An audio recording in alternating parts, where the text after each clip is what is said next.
家用电器的第一名一定是滚筒洗衣机。这上面呢有很多的功能，99%的人都用错了，甚至有些功能呢一次都没用过。尤其是这个洗衣机上面的节筒洗功能，今天教一教大家，像这种侧开门的滚筒洗衣机如何使用这个功能。出门前日后用到这个功能的时候找不到了。节筒洗这个功能呢，不管是这种侧开门的滚筒洗衣机，还是那种向上翻盖的波轮的洗衣机，它都有这个功能，就是叫法不同，有的叫节筒洗，有的叫筒子节，但这些功能可不是摆设，它是清洗洗衣机内筒非常实用的一个功能。如果你从来没有用过节筒洗这个功能呢，清理过洗衣机的话，那么你洗白色的衣服就会出现黑色的小点点，洗深色的衣服呢就会出现白色的毛絮。大家看一下。这些脏东西呢，都是通过这个内部的洞洞眼冒出来的。咱们在家清洗洗衣机，如果像网上拍的那么夸张的方法，非要花个200-300块钱请师傅到家，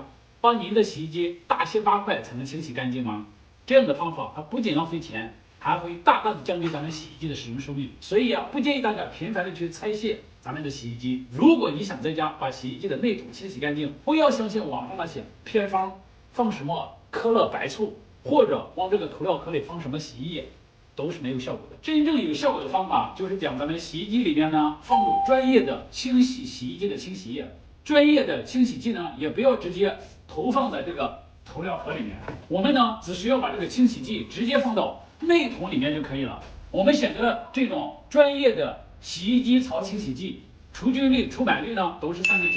正确的方法呢，大家记住了，我们将这个清洗剂倒入洗衣机的内槽里面。倒好清洗剂以后呢，我们把门关好，然后启动电源，然后把功能调节到节筒洗，然后启动洗衣机。启动节筒洗之后呢，洗衣机里面的清洗剂就会出现大量的泡沫，大量的发泡会渗透到洗衣机的夹角、死角、夹层和缝隙里面，将那些深层次的脏东西呢，全部都给你发泡出来。节筒洗这个功能呢，咱们每隔1个月就用一次，用的时候就用这个专业的洗衣机槽清洗剂就可以了，保证给你一个满意的家。